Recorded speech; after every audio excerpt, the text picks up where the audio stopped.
अस्सलाम वालेकुम नाज़रीन, प्रोग्राम ओपिनियन तलीका में वलीकार आवा यासर अहमद हम स्टूडियो में ज्वाइन करता सीनियर तजियाकार अली साहब। वेलकम अली साहब।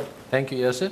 अली साहब, टॉक्स जो ॻाल्हियूं हलन थी पयूं त ज़ाहिर पोइ अंसार अब्बासी साहब जहिड़ा साफ़ी वरी अंदरि जूं ख़बरूं खणी ईंदा आहिनि।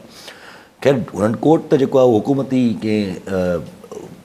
जेके मेंबर ऑफ दिस कमिटी जेका हले थी पई डिस्कशन नेगोशिएशंस जी कमिटी जो जेको मेंबर आहे हुकूमती तरफ़ां उनखे कोर्ट कयो आहे, जिन उहो चवंदा पिया न ख़ान साहब जी रिहाई जेका आहे उहा तॾहिं ई रिहाई त न बल्कि हाउस अरेस्ट जो जेको ऑप्शन आहे डील अहिड़ी त प्रेज़ेंट थींदी, उहो बि ओनली तॾहिं थींदी जॾहिं ख़ान साहब इन ॻाल्हि खे एक्सेप्ट कनि त हीउ मौजूदा सिस्टम जेको आहे 2029 ताईं हलंदो ऐं 9 मई ते का बि क़िस्म जी ॻाल्हि न थींदी।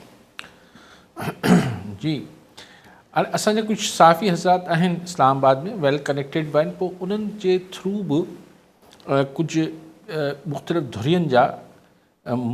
धुरियुनि सां जुड़ियल ज़रियनि जा बयान जारी थींदा आहिनि। जी हा, हीउ बि हिकिड़ो बयानु आहे जी हा, जेको कंहिं बि मतिलबु इख़्तियारी जो आहे। हाणे असांजी सिविलियन हुकूमत जो मौक़ुफ़ आहे इहो जेको अंसार साहब ॾिनो आहे, या उहो एस्टाब्लिशमेंट जो आहे। अक्सर अंसार भाई साहब इहे ॾींदा आहिनि मौक़ुफ़ हुननि धुरियुनि जा, पोइ हू शायदि ऑन द रिकॉर्ड नथा अचणु चाहिनि। त हिन में बि तव्हां हिकिड़ी लाइन में सॼी ख़बरियत आहे, बाक़ी त आहे ठीकु आहे, बाक़ी त बड़ी ॻाल्हियूं आहिनि। त अगरि इमरान ख़ान मौजूदा निज़ाम खे क़बूले वठे त पोइ हुनखे डील ऑफर थी सघे थी त हू बनी ॻाल्हि शिफ्ट करे छॾीनि, हीअ करे छॾीनि, हू करे छॾीनि। निज़ाम क़बूलण सां मुराद छा आहे? निज़ाम क़बूलण सां मुराद इहो आहे त हीउ जेको निज़ाम 8 फरवरी 2024 जे इलेक्शन जी सूरत में वजूद में आयो आहे ऐं जेके मुख़्तलिफ़ इदारनि में अहम पोस्टिंग्स थियूं आहिनि, हिन सॼे सेटअप खे या जेका सोच आई आहे, हिन सॼे सिस्टम खे ख़ान साहब क़बूले वठे, यानी ॿिए लफ़्ज़नि में शहबाज़ हुकूमत खे लोडण जी या डिसलॉज करण जी कोशिश न करे, ॿिए लफ़्ज़नि में 2029 ताईं 2029 ताईं जी हा, वाट करे वेही रहे। सो इहा हिकिड़ी जेको ख़बर में इहो हिकिड़ी हुकूमती धुर जो हिकिड़ो ख़्वाहिश आहे जेको हुन हिकिड़े पंहिंजे बयान जी सूरत में जारी कई आहे। आउं सम्झां थो त हीअ त एक्सट्रीम पोज़ीशन आहे न।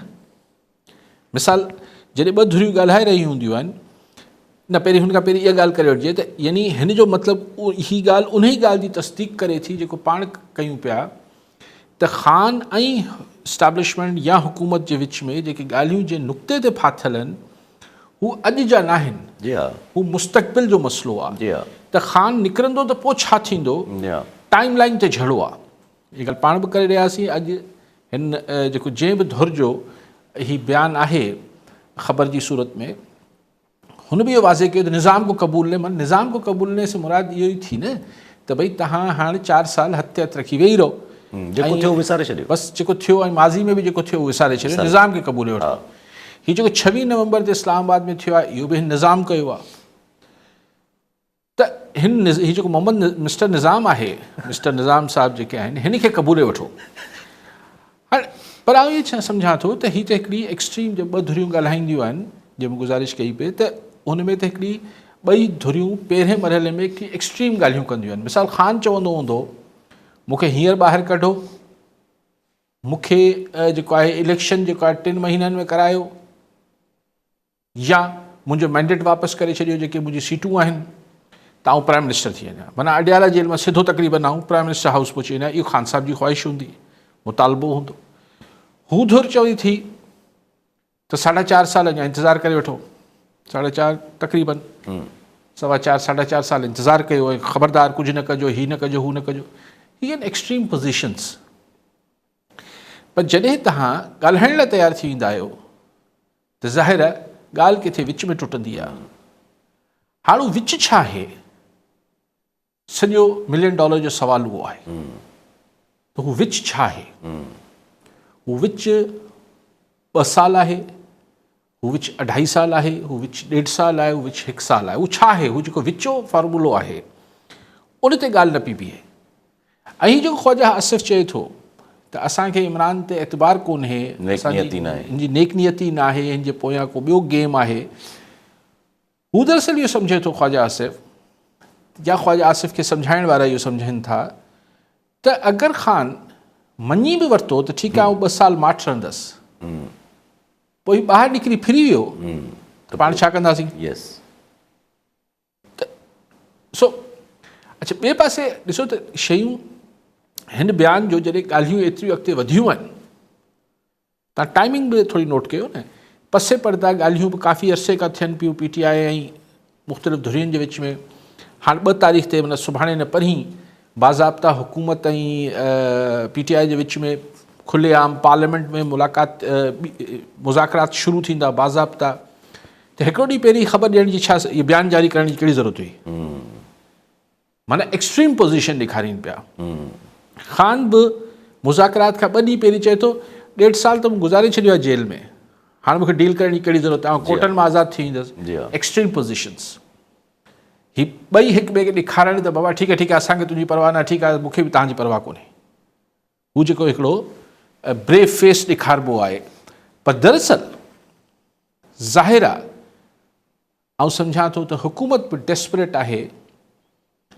हुकूमत सां गॾु मुख़्तलिफ़ ॿियूं धुरियूं बि इहे चाहिनि थियूं हाणे त ख़ान जा मामलात निबेरजी वञनि, छाकाणि त सिचुएशन्स जेके मुल्क सां इंटरनेशनली ओड़े पाड़े जे हिसाब सां, अफ़गानिस्तान जे हिसाब सां ॿिया मामलात ऐं ख़ुदि KP में जेका हिकिड़ी शोरश बर्पा आहे, हिन सॼे मामलात खे ऐं मुल्क जी मईशत, मिसाल अॼु जॾहिं शहबाज शरीफ़ साहिबु चए थो उही ॻाल्हि जेका पाण 1902 खां सॼी दुनिया चए थी, प्राइम मिनिस्टर बि चए पियो त सियासी इस्तेहकाम जेसिताईं न ईंदो तेसिताईं माशी इस्तेहकाम न ईंदो।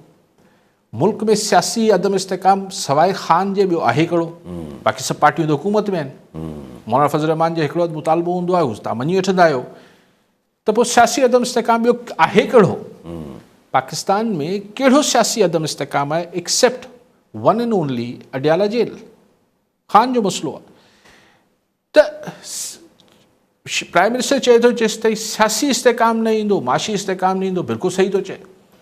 त सियासी इस्तेहकाम कहिड़ो, कंहिंसां छा सां ईंदो? जॾहिं ख़ान वारो मामिलो निबरबो त चाहे सरकार बि थिए। ऐं आउं सम्झां थो शौक़ु ख़ान खे बि जेल में रहण जो न हूंदो, लेकिन चइबो ईअं आहे त मूंखे परवाह न आहे, मूंखे परवाह न आहे। ॻाल्हियुनि खां हिकिड़ो ॾींहुं पहिरीं मूंखे परवाह न आहे, मूंखे परवाह न आहे जो छा सेंस आहे? इहा पंहिंजी हिकिड़ी एक्सट्रीम पोज़ीशन। ज़ाहिर आहे इहा ॻाल्हि सरकार बि सम्झंदी त जॾहिं तव्हां कंहिंसां वञी टेबल ते बार्गेन करण लाइ वेहो था तो 100% तव्हांजी ॻाल्हि त 100% न तव्हांजी ॻाल्हि हू मञंदा, न तव्हां हुनजी ॻाल्हि मञंदो। जी हा, ॻाल्हि विच में ई टुटणी आहे न। ऐं ख़ान बि इहो सम्झे थो। ॾिसो न, इन करे पंहिंजा मुतालबा श्रिंक करे छॾिया अथसि। हू पहिरीं चवंदो हो त मुंहिंजो चुरायल मैंडेट वापसि कयो, पोइ चए थो 6वीं आइनी तरमीम वापसि वठो। हाणे उहे सभु ॻाल्हियूं छुटियूं। हाणे इहा त हिकिड़ी कमीशनूं ठाहे ॾियो मूंखे 9 मई ऐं 26 नवंबर ते। ॿियो आहे त सियासी क़ैदी आज़ादु कयो। चए त पहिरियां मुंहिंजा कारकुन आज़ादु कयो, मां पाण ई पोइ आज़ादु। ठीकु आहे, ठीकु आहे, इहो त हाणे ज़ाहिर हुनखे एज़ ए लीडर इहो करणु खपे त पहिरीं ईअं न पाण निकितो हलियो वञे, पहिरीं पंहिंजा सभु माण्हू छॾाईंदो, सभु त कोन छुटंदा। ज़ाहिर आहे, मिसाल 9 मई वारनि जा कारकुन त कोन छुटंदा जेसिताईं जिनखे हाणे मिलिट्री के जी सज़ा अची वई, उहे सज़ा अची वई किथां थो छुटनि? उहे त नफ़ला। त चवण जो मक़सदु इहो आहे त ही हिकिड़ी जेको एट द ईव ऑफ जॾहिं हाणे बसि मुज़ाकरात ॼाण शुरू थिया, उन खां पहिरीं हिकिड़ो सख़्तु मौक़ुफ़ रखनि पिया। ॿियो कुझु मूंखे हिन में ख़ासि ॻाल्हि नज़र नथी अचे। अच्छा, पोइ इहा त माना हिकिड़े क़िस्म जी पोइ छा चइजे त इहा त सख़्तु मौक़ुफ़ सभिनि रखी छॾियो, ठीकु आहे, बट ॾिसण वटां त इहे आहे न त टाइम कंहिं वटि घटि आहे। अगरि जनरली हाणे पोइ त पोइ एनालिसिस इहे थियणु खपनि त पोइ whose got more to lose, जंहिंखे घणो लूज़ करिणो हूंदो उहो ई ज़ाहिर आहे पोइ ज़्यादा निगोसिएशन में हेठि थींदो। ॾिसो, अगरि जेको वधीक ॻरो आहे, जंहिं वटि वधीक आहे, उहो ई वधीक लूज़ बि कंदो आहे। सो वधीक सघारी केरु आहे? सरकार। जी हा। वधीक लूज़ केरु करे सघे थी, यानी इन टर्म्स ऑफ एवरीथिंग। अगरि डिले थींदा रहिया टॉक्स त, अगरि पॉलिटिकल स्टेबिलिटी नथी अचे, बकौल शहबाज शरीफ़ साहिब जे सियासी इस्तेहकाम नथो अचे, त पोइ सियासी इस्तेहकाम माशी इस्तेहकाम न ईंदो। माशी इस्तेकाम न ईंदो त हुकूमत कमज़ोर थींदी, मुल्क बि थींदो, हुकूमत बि थींदी। हाणे सवाल इहो आहे त ख़ान में अगरि स्टेमिना आहे त हू 6 महीना साल 2 साल ॿिया अञा बग़ैर के तारीख़ जे सोचे विहण जे मूड में आहे जेल में, त थकिणो त सरकार खे आहे न, सरकार। ऐं अञा यू नेवर नो यस त एग्जैक्टली हीउ जेको ट्रम्प वारो मामिलो आहे, अञा त इंटरनेशनल जेके इंटरनेशनल गेम छापी थिए उहो पाण थोरो अंदाज़ो आहे, लेकिन उहो ज़रा खुली अचे। जी हाँ, अञा थोरो क्लियर थियनि शयूं उते जॾहिं ओथ टेकिंग थी वञे। पर सभु 31 तारीख़ जी जेका डेडलाइन ॾिनी आहे, वुड दैट बी फॉलोड? जेका ख़ान साहब चवनि था त 31 तारीख़ जनवरी खां पहिरियां कुझु थियणु खपे। ॾिसो, इहे अगरि ॻाल्हियूं ज़ाहिर ख़ान साहब चाहींदो त के टाइम फ्रेम में ॻाल्हियूं थियनि, उघराना सना बि वेलकम कयो आहे हिननि ॻाल्हि खे। हू चवनि था असां कंदासीं कोशिशि कंदा न। ऐं अगरि ॻाल्हियूं सफ़ा अॻिते वधियूं ऐं संजीदगी नज़र आई, मिसाल संजीदगी जो हिकिड़ो पहलू तव्हां इहो ॾिसिजो त हिन जेको 2 जनवरी ते मुलाक़ात आहे, हिन खां पोइ शिनवाई कहिड़ी थी अचे। हिते शेर अफ़ज़ल मरवत साहब हिकिड़े प्रोग्राम में वेठा, हुननि चयो त 2 जनवरी ते ई गुड न्यूज़ अची वेंदी का न का। वेरी गुड, त अची वेंदी। हाणे एतिरो जल्दी तकिड़ो एक्सेस हुनखे ॾियनि अडियाला मां अप्रूवल लाइ। हाणे वेन शेर अफ़ज़ल मरवत सेज़ कि गुड न्यूज़ अची वेंदी, त गुड न्यूज़ आहे छा?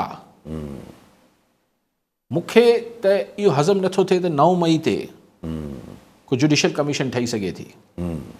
मूंखे इहो हज़म नथो थिए त कहिड़ी तारीख़ 26 नवंबर जो इस्लामाबाद में थियो, उन ते का जुडिशल कमीशन ठही सघे थी। मूंखे हज़म नथो थिए।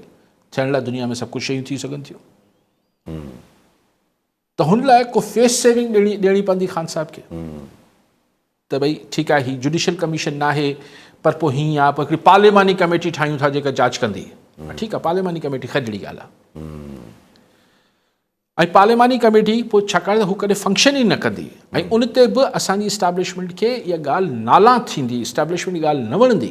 छाकाणि त 9 मई जे सॼे जेको बयानियो आहे, नैरेटिव आहे, उनखे असांजी इस्टेब्लिशमेंट न सिर्फ़ु अडॉप्ट कयो, हुनखे प्रमोट कयो, उनखे मुस्तक़िल हुनखे प्रमोट कंदी पई अचे। उनजी बेसिस ते 80-85 माण्हुनि खे सज़ाऊं आयूं आहिनि।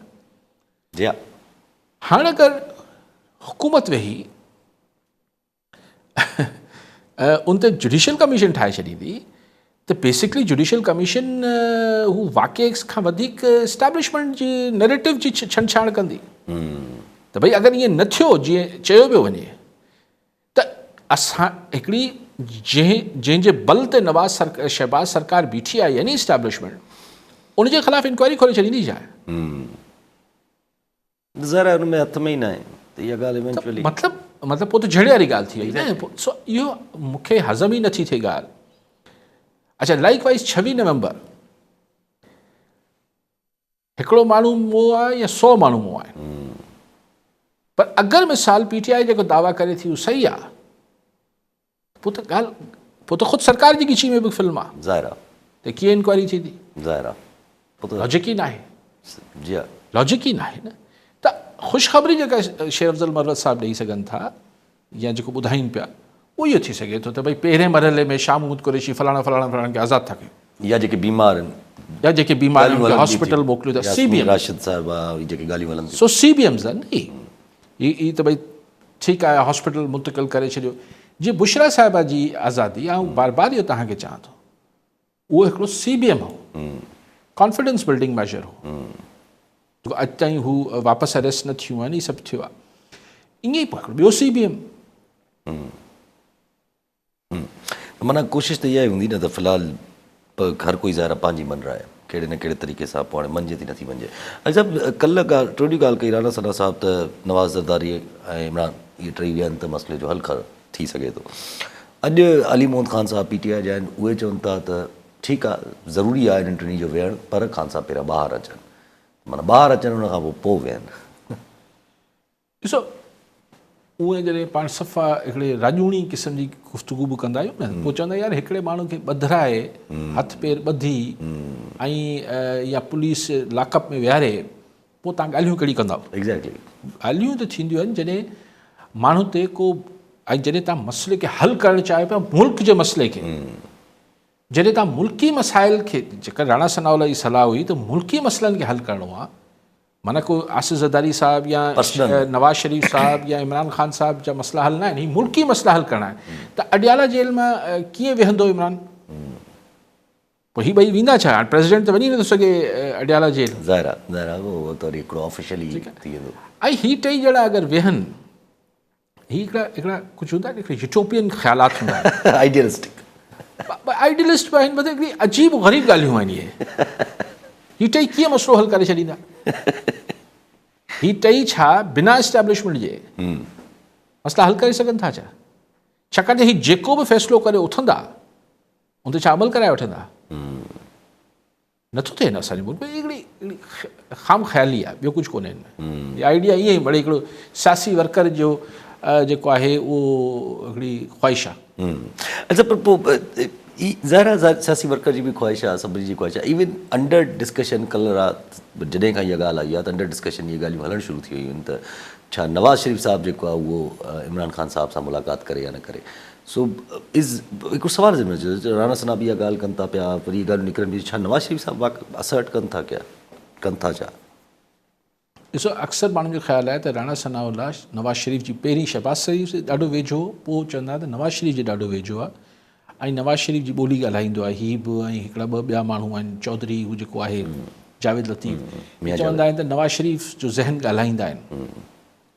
नवाज़ शरीफ़ खे हिकिड़ो डेमोक्रेट ऐं हिकिड़ो विजनरी पॉलिटिशियन तौरु पंहिंजी प्रोफाइल जो हमेशह शौक़ु रहियो आहे, छाकाणि त हुन मथस हमेशह इहो छितर थींदा रहिया आहिनि त साईं एस्टेब्लिशमेंट जी शुरू न, पर साईं खे थोरी घटि सम्झ में अचे थी, थोरो ईअं अॼु सादो आहे साईं, साईं थोरो सादो आहे ईअं चइजे शुरू खां वठी। त पोइ उनखे प्रोफाइल बिल्डिंग थी ऐं शुरू खां वठी अगरि 85 खां हलो त पोइ त वाक़ई में उन महिल त सादो हो बि साईं, ऐं मिलियो मांसि 85 में मिनिस्टर हो, साईं सादो हो बि। सो पर बाद में ज़ाहिर आहे एक्सपीरियंस आहे, वक़्तु आहे, हालात आहे, हेॾा साल लॻाया अथसि त उहा ॻाल्हि। ऐं हाणे वाक़ई में सम्झ बि अथसि, अॻियां ॾिसी सघे थो त, पर क्वेश्चन इहो आहे त अगरि इमरान कहिड़ी कैपेसिटी में हिननि सां गॾु वेहे त तव्हां हुकूमत में वेही मज़ा माणियो ऐं जेल में वेही तव्हां सां ॻाल्हायां, ऐसे कैसे होगा? जी हा, जी हा, जी हा। ऐं ॿाहिरि निकितो त वरी पोइ उहो गारंटीज़ खां अलावा वरी फ़ाइदो न आहे। और हिन सां गॾु ज़ुल्फ़कार काकी हैदराबाद मां। जी काकी साहब, छा चवणु चाहींदा? साईं बसि चवणु सिर्फ़ु इहो ई मां चाहींदुसि अली साहब जी ख़िदमत में, ऐं हिन प्रोग्राम जे मार्फत ईअं सम्झो त हाणे सॼे मुल्क खे असीं हिकिड़ी गुज़ारिश करणु चाहियूं था, ऐं आउं चाहींदुसि त अली साहब हुन ते ज़रूरु बल्कि ॻाल्हाईंदा अचनि पिया त हाणे अॼु ख़ैरनि सां 2024 जो जेको सिजु हो सो लही वियो ऐं सुभाणे सुबुह जो जेको सिजु उभिरे पियो सो आहे साल 2025 जो साल। त मुंहिंजो ख़्यालु आहे त हाणे असांखे अखियूं पटणु घुरिजनि, दुनिया में छा पियो थिए छा न पियो थिए। ख़ासि करे असीं हिकिड़ा इस्लामी रियासत जा माण्हू आहियूं जंहिंमें हर माण्हू खे पंहिंजे जीअण जो पूरो पूरो आइनी तौर ते हक़ु आहे। त हिन आइनी हक़ खे मूंखे उमेदु आहे त ईंदड़ साल खां असीं बाक़ाइदा इम्प्लीमेंट कंदासीं। माण्हू जेकॾहिं को एहतजाज करे थो पंहिंजे हक़ जे लाइ त हुनखे ॿुधणो पवंदो तव्हांखे, ईअं कोन्हे त हुननि खे रोकण जे लाइ वरी हिकिड़ो जवाबी धरणो कजे त न अदा हिननि खे माठ करायो, असीं भले हिननि खे मारियूं। सो हाणे ही मुंहिंजी गुज़ारिश सभिनी खे आहे, हज़ब इख़्तिलाफ़ खे बि आहे, हुकूमत खे बि आहे, मीडिया, हर माण्हू खे आहे त ख़ुदा जे वास्ते प्लीज़ पाकिस्तान खे उहो पाकिस्तान बणाइण जी कोशिशि करियूं जेको असांजे आइन में ऐं नज़रिया ज़रूरत में क़ाइद आज़म मोहम्मद अली जिन्ना साहिबु हिकिड़ो नक्शो पेश कयो। मूंखे उमेदु आहे त अली साहब जीअं ॻाल्हाईंदा अचनि पिया त हिन मुंहिंजी ॻाल्हि खे बि थोरो वधीक वज़ाहत सां माण्हुनि खे सम्झाईंदा। वॾी महिरबानी सर। खाकी साहब, बिल्कुलु असांखे हीअ जेको तव्हां ख़्वाहिश ज़ाहिर कयो पिया 2025 में न 2024 में पूरी थियणु खपे, 23 में बि, ऐं जॾहिं खां पाकिस्तान ठहियो आहे, छाकाणि त 73 खां पोइ त लाज़िम थियणु खपे जॾहिं खां कॉन्स्टिट्यूशन अची वियो। पर उन खां अॻु बि हिकिड़ो उहो त डिफरेंट कॉन्स्टिट्यूशन्स रहिया, अबूरी आइन त हुआ न रहिया। हाणे जेको तव्हां चओ था से आइनी हक़ आई सभु ॻाल्हि तव्हां कई सही, इन में असांखे कई आइनी हक़ आहिनि खाकी साहब। असांखे इज़हार जी आज़ादी जो हक़ आहे, असांखे जान माल जी हिफ़ाज़त जो हक़ आहे, असांखे साफ़ हवा जो हक़ आहे, असांखे बेसिक एजुकेशन ऐं बेसिक हेल्थ जो हक़ आहे। ऐं इन सां गॾु जेका तव्हां शायदि लफ़्ज़ इहो न इस्तेमालु कयो, तव्हां बेसिकली चवणु चाहियो पिया त रूल ऑफ लॉ हुजणु खपे। रूल ऑफ लॉ में ऐं हिकिड़ी फ्रीडम ऑफ एक्सप्रेशन में अचे थो इज़हार जी आज़ादी में त असांखे जेको असांजा ग्रीवेंसिस आहिनि, असीं अगरि हुन ते एहतिजाज करणु चाहियूं ऐं असीं हुन ते को पंहिंजो मौक़ुफ़ रखणु चाहियूं त असांखे हक़ हुजणु खपे। इहो आइन में बि आहे, जमहूरियत जे बुनियादी हुन में बि आहे, उसूल में। पर हू चइबो आहे ख़ाकी साहब त मुंहिंजो जेको इज़हार जी आज़ादी या अमल जी आज़ादी जो हक़ आहे, उहो यासिर जे नक खां अॻु ख़तमु थी वञे थो। ऐं यासिर जे नक ते ठोशो हणी नथो चई सघां त मूंखे आज़ादी आहे ऐं मूंखे आइनी हक़ आहे त जेको वणे कयां, ईअं जेको वणे जो कॉन्सेप्ट नथो हुजे। सो अगरि मुंहिंजी का ॻाल्हि, ॾिसो फ्रीडम ऑफ एक्सप्रेशन आहे, हिते अगरि पाण हिकिड़ी अहिड़ी मतिलबु घटि वधि ॻाल्हाइणी शुरू कयूं त छा इहो इज़हार जी आज़ादी ज़ुमरे में अचे थो? नथो अचे। पर बदकिस्मती सां असांजे मुल्क में इज़हार जी आज़ादी हुजे, असां पंहिंजे हक़नि लाइ जेको हिकिड़ी जेको बि एक्शन वठूं था, प्रोटेस्ट आहे, जुलूस आहे, उनखे नथी इजाज़त मिले। लेकिन तव्हां कॉलर आहे छा? हा हा तव्हां अच्छा, ख़ुदा बख़्श बामड़ ठरी मीर वामा जी। बामड़ साहब छा चवणु चाहींदा? साईं, सभ खां पहिरीं त मोहतरम अली काज़ी ऐं भाऊ मोहम्मद यासिर खे साल 2025 मुबारकबाद हुजे। तव्हांखे मुबारक साईं। मुंहिंजो सुवालु इहो आहे त पारा चनार में मसइलो आहे कनि धुरनि जे विच में, उनजो तालुक़ु आहे त ॾिठो वञे त सॼे मुल्क सां आहे। ईअं कोन्हे त को पारा चनार जो मसइलो असांजे लाइ सिंध लाइ कोन्हे या हुन लाइ कोन्हे। पर KPK में धरना कोन था हणनि पिया, धरना रुगो हिते कराचीअ में हणी हिते रोड ब्लॉक करे माण्हुनि जो हिते इलाही मसइलो करे छॾियो आहे पारा चनार वारनि जे लाइ। त इहो हिन जो कहिड़ो सेशन आहे? जेकॾहिं हिन जो मसइलो आहे त उते उतां जो KPK जो वज़ीर आला बि आहे, उनखे चवनि उते मसइलो वञी हल कराइनि। हिते असां वटि कहिड़ो ज़ुल्म करे छॾियो अथनि माण्हुनि सां। जी ठीकु। कॉलर गुलाम सबर सुमरो कराची मां। जी सुमरो साहब छा चवणु चाहींदा? हा यासिर, आख़िरी जेको आहे शाम आहे 2024 जी 25 में उमेद कंदासीं त कुझु सेटअप में चेंजिंग हुजे। ॻाल्हि जंहिं लाइ फ़ोन कया उहो हिकिड़ो तमामु इंट्रस्टिंग जेको आहे, जेकी चऊं त हिकिड़ो बहस हले पियो। हिकिड़ी तरफ़ ख्वाजा आसिफ़ हो, ॿिए तरफ़ सईद मुशाहिद हुसैन हो। त आया महमूद गज़नवी जेको आहे लुटेरो आहे या हीरो आहे? इहे बुनियादी हिकिड़ा जेके तज़ाद हलंदा अचनि था, जिन में हुकूमती ॿ जेके तमामु क्लोज़ जेके रहिया आहिनि जेको हुकूमतुनि में, उन्हनि खे पाण खे बि इख़्तिलाफ़ आहे त इन्हनि खे असां काल छा कयूं, इहो हीरो आहे या लुटेरो आहे? ॾिसो इहो असांजी तारीख़ सॼी जेको आहे जेका असां पढ़ाई वञे थी, उन में इन्हनि खे हाणे हल करण जी ज़रूरत आहे त आया महमूद गज़नवी कहिड़े हिसाब सां हीरो थिए थो। सईद मुशाहिद हुसैन जेको थिंक टेक में रहियो आहे, पर हिकिड़ो आम जेको आहे सिधई क़िस्म जो हिकिड़ो दानिश्वर आहे, सिर्फ़ु पंजाब हुजण करे हुनखे वधीक अहमियत आहे। त ॾिसो सभ खां पहिरीं ॻाल्हि असांखे इहे तइ करणा पवंदा त जेके माण्हू ॿाहिरां अचनि था, जेकॾहिं महमूद गज़नवी हीरो आहे त पोइ सभई तालिबान बि असां हीरो आहिनि उन हिसाब सां, छाकाणि हू बि लुटेरो हुयो। 17 हमला कई त ॾिसो हुनजो को इंसाफ़, हुनजो जेको इरादो हुयो हिते को रिफॉर्मेशन आणण जो न हुयो, न हिते इस्लाम फैलाइण जो हुयो। हुनजो हिते पैसो खपे, माल खपे, माल फुरे करे हलियो पियो वञे। ज़ाहिरी ॻाल्हि आहे हिकिड़ो लुटेरो हुयो। असांखे इहे शयूं वाज़े करणी पवंदी त आया हीरो कहिड़ा, लुटेरो कहिड़ा।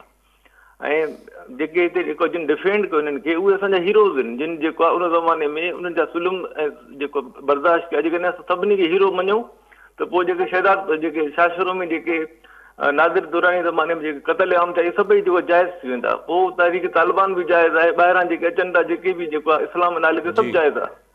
असांखे जेको आहे ॾिसो वेही करे इहे सभई शयूं हाणे जेको आहे मतिलबु हिकिड़ी थिंक टेक जेको आहे हिन में असांखे पढ़ाइणो पवंदो सिलेबस जेको। ठीकु आहे साईं। ॿियो बि कॉलर आहिनि, मोहम्मद हसन मरी हैदराबाद मां। जी मरी साहब छा चवणु चाहींदा? हा अस्सलाम वालेकुम सर, मुंहिंजो इहो सुवालु आहे, हींअर अली साहब जी इन टॉपिक ते ॻाल्हाए पिए त ख़ान जा जेके मुतालबा आहिनि हुनमें कुझु अहिड़ा मुतालबा आहिनि जेके माना गवर्नमेंट जे लाइ तस्लीम करणु क़ाबिल क़बूल न हूंदा, पर इन केस हिकिड़ो ॿाहिरां बैनुल अक़वामी दबाव तमामु हद खां वधीक अचे थो पाकिस्तान गवर्नमेंट ते, ऐं हू मजबूरन उन्हनि मुतालबनि ते बि ख़ान खे जेको रिलीज़ कनि था ऐं हुनजा मुतालबा मञनि था। त 9 मई ऐं 12 पंहिंजो 25 जेको 26 नवंबर आहे उन्ही जूं जेके बि इंक्वायरियूं आहिनि उहो ख़ान जी पसंदि ते थियनि थियूं, पोइ गवर्नमेंट ऐं उनजे पोयां वेठल जेके असांजा दोस्त आहिनि उन्हनि जे लाइ छा माना अव्हां छा था सम्झो, उन लाइ कहिड़ियूं ॾुखियाई पेश ईंदियूं? महिरबानी। ठीकु आहे साईं। साईं ख़ाकी साहब वारी ॻाल्हि आऊं कंप्लीट करे रहिया ख़ाकी साहब, सो उमेदु कजे त 2025 अचे थो त असांखे हर क़िस्म जो जेको असांजा हक़ आहिनि, चाहे उहो असांखे जेके आइन में बयानु थियल आहिनि या जमहूरी, अगरि जमहूरियत आहे असां वटि त हुन में जेके आहिनि असांखे मिलणु खपनि। पर मुंहिंजे चयो पिए त मुंहिंजो एहतिजाज, मुंहिंजो जेको बि अमल आहे हुनजी बि हिकिड़ो हद जो तयन थियल आहे, न त पोइ ही मतिलबु पाणी नथा चई सघूं। मिसाल अक्सर पाण ॾिसूं था त नेशनल हाईवेज़ ब्लॉक थी वञनि त हाणे उहे जेके एम्बुलेंसिस ऐं जेके माण्हू वञी रहिया हुजनि था उन्हनि जो ॾोह न हूंदो आहे, जेके वधि में वधि भोॻींदा आहिनि उहो माण्हू हज़ारे तादाद में गाॾियूं बीठी वञनि थियूं त उहो उन्हनि जो ॾोह न हूंदो आहे। पर हू मुज़ाहिरीन बि चवनि था त अगरि असीं कुंड पासे में वञी किथे एहतिजाज कंदासीं त असांखे केरु ॿुधंदो ई कोन। ॿई पासे डलम आहे, इहा ॻाल्हि ठीकु आहे त अगरि उहो ई जेको लाश खणी वञी सुपराईवे ते बीहनि था या जेको बि एहतिजाज कनि था पाणी लाइ छा बि, ऐं हाईवेज़ बंदि थी वञनि था त ज़ाहिर उहे जेके हज़ारे गाॾियूं बीठी वञनि थियूं उन्हनि जो त ग़रीबनि को ॾोह न कयो आहे, उहे शदीद तकलीफ़ में बि अचनि था। पर हू जेके एहतिजाज कंदड़ आहिनि, अगरि हू किथे प्रेस क्लब जे साम्हूं माठ मिठ में किथे फुटपाथ ते बि जीअं दुनिया में थींदो आहे उते वञी एहतिजाज कनि त पोइ इंतिज़ामिया लिफ्ट ई नथी करे, भले भले बीठा हुजो। इहो ॻाल्हि इहा आहे त अगरि एहतिजाज खे मोह माड़पे में ॿुधी वठिजे त आउं जस्टिफाई नथो कयां, लेकिन ॻाल्हि इहा आहे त ही हिकिड़ी ॿई पासा आहिनि, ऐं पासा बयानु कया पिया ऐं कंहिंखे जस्टिफाई न पियो कयां। आंबड़ साहिबु इन ई ॻाल्हि खे शायदि चिटो करे चिटो कराची जी सिचुएशन थिए पई। ऑब्वियसली साईं, मूं त कल्ह बि गुज़ारिश कई त लखे माण्हू आहिनि जेके मुतासिर थिया आहिनि, कंहिंजी नौकरियुनि खे पहुचण में ॾुखियाई थी हूंदी, कंहिंखे कारोबार ते पहुचण में ॾुखियाई थी हूंदी। ऑफकोर्स हुते जेको कुरम में थिए पियो उहो ज़ुल्म आहे, इलाही माण्हू तकलीफ़ ऐं अज़ियत में आहिनि, पर कराची जे माण्हुनि जो हुन में को बि ॾोह न आहे। लेकिन अगरि इहो नथा कनि, जीअं गवर्नमेंट चए थी सही हिकिड़े पासे तव्हां एहतिजाज करे वठो, हाणे मूं अखियुनि सां यूरोप में अमेरिका दुनिया में ॾिठो आहे त फुटपाथनि ते बीहनि था ऐं साइड वॉक्स ते बीहनि था, पर हुनजी ॻाल्हि खे एतिरी मनता मिले थी त हुननि खे रोड ब्लॉक करण जी ज़रूरत नथी हुजे। साम्हूं खां आराम सां गाॾियूं, हाणे अॼु जंहिंजी मोटरसाइकिलूं ऐं अलाए केस आणियूं आहिनि त हुन क़रीबन जंहिंजी कुल काइनात हू 50-60 हज़ार या लख रुपए जी मोटरसाइकिल हूंदी, उहो त वीचारो रुली वियो न, हुनजो त कोई ॾोह न हूंदो। पर अगरि इहे असां वटि सरकार या इंतिज़ामिया जा कन एतिरा बंदि हुजनि था, जेसिताईं थपड़ न लॻनि, जेसिताईं जेको आहे रुगो गोड़ घमसान नथो थिए, ॿुधनि ई कोन था। इन करे असां वटि भई चवंदा CM हाउस या आॾो न अचो, न त लछियूं लॻंदियूं। हाणे असां वटि ब्लू एरियाज़ आहिनि न, हर कोई रेड ज़ोन्स, हा ब्लू एरिया चवां, पर उहो इन करे अचनि था, हर कोई वेंदो आहे। छाकाणि प्रेस क्लब जे साम्हूं ते वेही वेही उमिरूं गुज़ारे वञो, 6 साल वेठा रहो, उते DC ते छॾियो सेक्शन ऑफिसर बि लड़ी नथो अचे। त इशू इहा आहे त सरकार खे बि वधीक पंहिंजाइप जो मुज़ाहिरो करणु खपे, इंतिज़ामिया खे वधीक पंहिंजाइप जो मुज़ाहिरो, मतिलबु अगरि हुते कुरम में हाणे त हुनजो KP जो वॾो वज़ीर चए पियो त हू सेटल थिए पियो, शायदि अॼु थियणो हो साईं। हा, चवनि था असांजो मसइलो आहे, असां ई सेटल कंदासीं। हा, ऐं हिकिड़ी मतिलबु हिकिड़ी सिचुएशन खे हाणे हिकिड़ो ॿियो कलर ॾिनो पियो वञे। ऐं हुन ते गुफ़्तगू नथो करणु चाहियां। ऐं हू छा मतिलबु अगरि त हू सिर्फ़ु ट्राइबल इशू आहे, ट्राइबल इशू आहे, सालनि पुराणो ट्राइबल आहे, पर हाणे हुन में हिकिड़ी सेक्टेरियन कलर बि आहे, अची वई आहे। ठीकु आहे न, उहो बि फैक्टर आहे हूंदो। त ॻाल्हि इहा आहे त बहरहाल माण्हुनि डेफिनेटली को ॾोह न कयो आहे, लेकिन जेके एहतिजाज कंदड़ आहिनि उहे बि चवनि था त भई उहे त तव्हां ॿुधो कोन था असांजी। हेतिरनि ॾींहंनि खां कुरम में वेठा हुया, कुझु थिए ई न। हा, कुरम में वेठा हुजनि, सॼी ज़िंदगी कुझु न थिए आहे। हेॾनि ॾींहंनि खां वेठा कराची में थिए थो त गोड़ थिए थो। जी हा, हाणे ॿई पासा आहिनि, ऐं नथो चाहे केरु सही या ग़लति ते बहस न पिया कयूं। अच्छा, कलर पहुंचो था ज़फ़र नकवी हैदराबाद में। जी नकवी साहब, क्या कहना चाहेंगे? अस्सलाम वालेकुम मोहतरम, मेरे छोटे भाई यासिर, मोहतरम अली काजी भाई, अल्लाह सलामत रखे, खुश रहें। वालेकुम सलाम। और लोग मुबारकबाद दे रहे हैं नए साल के आने की, 2024 के जाने की। ठीक है, मुबारकबाद कबूल करें। हमारे पास खुशियाँ भरी पड़ी हैं। हमारे यूनान के समंदर गर्क हो रहे हैं। हमारे सैकड़ों हजारों बच्चे लाखों रुपए दे के FIA के थ्रू, FIA के एजेंट्स के थ्रू अपनी जानें को कुर्बान कर रहे हैं। हमारे यहाँ एक बना दिया गया है कि मज़ाहमत होगी तो फिर मफाहमत होगी किसी सियासी पार्टी के किसी के लफ्ज़ से, तो वो मज़ाहमत और मफाहमत के फार्मूले पे चलते हुए हम सब अपनी अपनी ताकत के दायरे को बढ़ा के, अगर एक पार्टी, ये पहली मर्तबा देखा सिंध में, हमारे मुल्क में, कि अगर एक पार्टी एहतजाज कर रही है तो दूसरी पार्टी उसको थ्रेट कर रही है कि ये 12 जगह एहतजाज करेंगे, हम 60 जगह एहतजाज करेंगे। हुकूमत मजबूर हो गई है, तो ये वो किसकी ताकत माने? क्योंकि ताकत ही हमारे यहाँ सबसे बड़ा सोर्स बन गई है। हम मेरिट, हम कानून नहीं है, गरीब को इंसाफ नहीं मिल सकता काजी साहब। तो 2025 आए या 2027 आए, काश के हम लोग ये समझें। और अब काफी लोग, मैंने नोट किया है, काफी लोग इस बात को हाईलाइट करें। और सर, अगर मामला कुर्रम का है तो मामला तो गजा में हल हो, गजा का मामला हम क्यों उठाएं? मामला कश्मीर का कश्मीर में ही हल हो, पाकिस्तान में क्यों उठाएं? और दूसरी चीज ये है काजी साहब के हमें जो ये सबक दिया जा रहा है कि इस गवर्नमेंट ने अपने तौर पे पूरा मुल्क बंद कर दिया था पिछले 1 हफ्ते तक कि PTI ना है, पूरे पाकिस्तान ब्लॉक था। एहतजाज होता है और एहतजाज सिर्फ इसलिए होता है कि अटेंशन डाइवर्ट हो, और हकीकत ये कि सड़क पे एक तरफ बैठ जाएंगे तो ये पाकिस्तान का कल्चर है, ये 200 साल तक नहीं पूछेंगे। वहाँ बच्चे पैदा होके चौराहों पे जवान हो जाएंगे, उनके एहतजाज खत्म नहीं होंगे। बहरहाल हम अच्छे राह पे नहीं चल रहे सर, मेरा तो नोट ये है, हम बिल्कुल तनज़ुली की तरफ जा रहे हैं। अब हमें इतना सेक्टेरियन वो हो गया, इतने नफरत है। काश काश काश काजी साहब के हम आपस में मोहब्बतें करें, लोगों से मुरव्वत से पेश आए, नजरअंदाज करें, माफ करना सीखें। जो आइम्मा ताहीरीन का, जो अंबिया का असलूब था, जो अल्लाह का हुक्म है, तो काजी साहब प्लीज रोशनी डालिएगा, लोगों को एक राह पे लाने की कोशिश कीजिए। आप सही हैं, मैं आपसे डिफर नहीं करता। जज़ाकल्लाह। So nice of you sir. जी ना ड्रॉप थी, कॉल हुई असल में ड्रॉप थी। अच्छा ठीकु आहे, पोइ आमड़ साहिब जी ॻाल्हि बि पाण करे बस सुमरो साहब या महमूद गज़नवी, मुशाहिद हुसैन जो मूं बि Yes. इत्तफ़ाक़ सां मुशाहिद हुसैन जी Yes. क्लिप ॾिठी। मूं त मुशाहिद हुसैन जी गुफ़्तगू मां इहो महसूसु कयो सुम्ह सां त हू थोरो मतिलबु हू सकास्टिक थिए तंज़िया पियो, थिए पियो, yes. तंज़ पियो करे त भई हू ख़्वाजा आसिफ़ चए पियो, ख़्वाजा आसिफ़ जे बयान ते ॻाल्हाए डिफेंस मिनिस्टर त चई त भई असांजे मिसाइलनि जा नाला Yes, उन ते रखियल आहिनि, गज़नवी। हीअ थियल आहे, त तव्हां ख़्यालु त कयो, तव्हां हुनखे जेको आहे उहो लुटेरो चओ पिया, हीअ पिया चओ। अच्छा, तारीख़ जेको आहे न असल, हाणे उहो मतिलबु तव्हां चयो त हिनखे ठीकु करणु खपे, ठीकु कीअं कबी? एग्जैक्टली असांजे मतिलबु इवन जेके एडवांस मुल्क आहिनि, तव्हां उते ई अगरि तारीख़ जे जिथे सेंसिटिव मामला थी वञनि था, मतिलबु तव्हां मतिलबु मूंखे कॾहिं कॾहिं सम्झ नथो अचे त होलोकॉस्ट जे बारे में अगरि किथे यूरोपियन मुल्क में ॻाल्हाइजे त हुन ते केस दाख़िल थी वञे थो, हुनखे सज़ा ॾिनी वञे थी, त तव्हां कीअं था चओ त अगरि को शक ॾेखारे त हिटलर अहिड़ो कमु कोन कयो जहिड़ो ही ॿुधाइनि था, त माना हू को मज़हबी मामिलो न आहे, लेकिन हू अक़ीदो बणिजी चुको आहे। त हिस्ट्री खे मतिलबु यानी को माण्हू यानी कंहिंखे एतिरी गुंजाइश नथा ॾियनि त यार चेक करे वठिजे त जेतिरी ॻाल्हि ॿुधाई थी वञे ओतिरी हुई या कुझु थोरो सवायो थिए पियो किसो। त हिस्ट्री खे हर माण्हू पंहिंजे अॼु जे बिलीव्स ऐं अॼु जी मुफ़ादात सां जोड़े ॾिसे थो। मूंखे सम्झ नथो अचे, हाणे वरी ॿी कॉन्ट्रोवर्सी शुरू थी वेंदी जेको सिंध जे हवाले सां आहे, पर आउं ते नथो वञणु चाहियां वरी।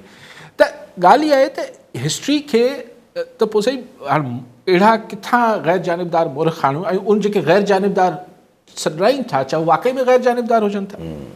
सो हिस्ट्री खे त मुस्तक़िल फलोरींदा रहनि था दुनिया में माण्हू, लेकिन कुझु जॻहियुनि ते हू बि हथु नथा विझनि। मिसाल ख़ुदि जेको असांजी रिलीजन्स जी हिस्ट्री आहे उन केतिरा माण्हू हथु विझी सघनि था। सो छॾियूं था हुन ॻाल्हियुनि खे, उते पाण बि हथु नथा विझूं।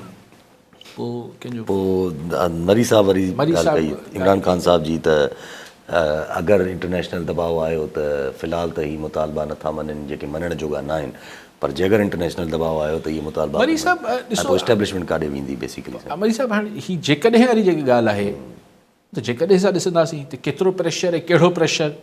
ऐं हींअर तव्हां ॾिसो त पहिरें मरहले में त हिन मिलिट्री कोर्ट्स ते जॾहिं पहिरीं सज़ाऊं हुननि 24 माण्हुनि खे आयूं असां वटि, त अमेरिका, बर्तानिया, यूरोपियन यूनियन दड़का ॾिना त ख़बरदारी न कयो, ही छा था कयो। असां 2 ॾींहं लॻाया, वरी बाक़ी 60 माण्हुनि खे बि सज़ाऊं असां वटि अची वियूं। त माना असां उन्हनि खे माना स्नप कयो त असां तव्हांजे हिन प्रेशर खे न पिया क़बूल कयूं। त हाणे जेकॾहिं वारा जेके मामलात आहिनि उन ते त पोइ ओॾी महिल ॻाल्हाईंदासीं मरी साहिब छा आहे, कीअं आहे। ऐं ज़ाहिर उनजी पोइ हाणे उहो त सही उन महिल ॻाल्हाए सघंदासीं, हींअर नथा मरी साहिब उन ते अॻु थी करे सघूं त पोइ छा थींदो। छाकाणि त मुंहिंजो मतिलबु इहो थींदो, जीअं मूं पहिरीं बि चयो, अगरि 9 मई जी जुडिशियल इंक्वायरी जी ॻाल्हि मञी वरितऊं त पोइ रहिजी छा वियो। सिर्फ़ु डायरेक्ट इंटरवेंशन जी मिसाल त मिली वई न अमेरिका जी तरफ़ां। इलॉन मस्क जेको आहे उहो AFD पार्टी जर्मनी खे डायरेक्टली इंडोर्स कयो आहे, अख़बार में पूरो एडिटोरियल लिखियो अथई त कीअं AFD पार्टी जर्मनी जेका इलेक्शन थियणा आहिनि हाणे, त जेका कंज़र्वेटिव राइट विंग पार्टी आहे उहा कीअं जर्मनी खे जेको आहे रिवैम्प करे सघे थी, पूरो आर्टिकल लिखी छॾियो अथई। न हू त उन्हनि वटि इहो जाइज़ सम्झियो वञे थो, इनखे मुदाख़लत नथी सम्झी वञे। हू त ही यूरोप ऐं अमेरिका हिक ॿिए सां। पोइ नकवी साहब, बस मैं इस पर ज़्यादा आपने खुद ही काफ़ी तफसील से बताया। देखिए सर, बात यह है कि अगर हमारे दरमियान ये जो मामलात दूसरे मामलात आ जाते हैं ना, यानी एक बुनियादी बात है कि क्या हमारे पास रूल ऑफ लॉ है। अगर हमारे पास मान लें कि रूल ऑफ लॉ होता तो कुरान में जो कुछ हुआ वो एट द फर्स्ट प्लेस होता ही नहीं। यस, होता तो बिना तफरीक सब अंदर होते, बिना कि भाई कौन किस फ़िरके से है, कौन किस मसलक से है, कौन कौन सी ज़बान बोलता है, कौन कौन से ट्राइब से है, उसका ताल्लुक किस कबीर, सबके साथ सख्ती से उनको कुचल दिया जाता है। जो भी होता, क्राइम तो क्राइम है, क्योंकि और 150 बच्चे मरने दिए जाते कि जी वो खून रेजी हो जाएगा। भाई क्या सरकार से ज़्यादा वो मजबूत लोग बैठे हैं कि दोनों तरफ पर। तो बात ही वहाँ ख़त्म हो जानी थी। अब चूंकि रूल ऑफ लॉ नहीं है तो फिर एक दोनों अतराफ, मतलब मुख्तलिफ अतराफ पर, मैं 2 नहीं बोलना चाहता हूँ, हर किसी के पास अपना मौक़िफ़ है। और इस बीच में जो असल नुक्ता है वो हम भूल जाते हैं कि यार ये बुनियादी सबब ये है कि हमारे पास रूल ऑफ लॉ नहीं है। वरना और रूल ऑफ लॉ ना होने की वजह से हर तबका ये समझता है कि उनके साथ ज़्यादती हो रही है और उनके पास अपने अपने दलील और मंतक हैं। तो प्रूफ तो हर कोई कर सकता है, जिस तरह आपका हर किसी का बयानिया है ना सर। मैं उस पर, लेकिन मैं उस बहस में भी इसलिए नहीं पढ़ना चाहता। इसलिए मैं कहता हूँ कि हमारे जो असल इशू है, जो मदर ऑफ ऑल प्रॉब्लम्स है, वो है रूल ऑफ लॉ ना होना। अगर हम उस जड़ को ठीक कर दें तो मेरा किससे ताल्लुक है नहीं है। एक बाहर जो रियासत की या सरकार की रिट को कायम करने के लिए खड़ा हुआ है, उसको परवाह नहीं होनी चाहिए अली काजी कौन है और कौन नहीं है, यासिर सुब्रो कौन है कौन नहीं है, या नकवी साहब कौन है या नहीं है। लेकिन चूंकि वो नहीं होता हम देखते हैं, तो फिर उसमें से ये सारे और भी चीज़ें निकल आती हैं जो कभी कभी हसास, हमारे यहाँ हसास हो जाती हैं, दुनिया में नहीं होती हैं। दुनिया में कोई भी हो, कानून कानून है। हमारे यहाँ चूंकि एक लंबे अरसे से कानून नहीं है, तो जब वो सेलेक्टिवली कानून नाफिज करने की कोशिश होती है तो बोलते हैं अच्छा ये वो सब बातें भूल गए, अब सारा कानून हम पर ही लागू होगा। तो एक एहसास होता है और गुस्सा और वो एक रिएक्शन क्रिएट होता है। तो दुआ और फोकस इसी बात पे होना चाहिए कि यार मुल्क में रियल रूल ऑफ लॉ होना चाहिए और डेमोक्रेसी होनी चाहिए। ठीक है, मेहरबानी साहब। नाज़रीन, अॼु जो प्रोग्राम जो पूरो थियो, वरी ईंदड़ प्रोग्राम में दुआ में।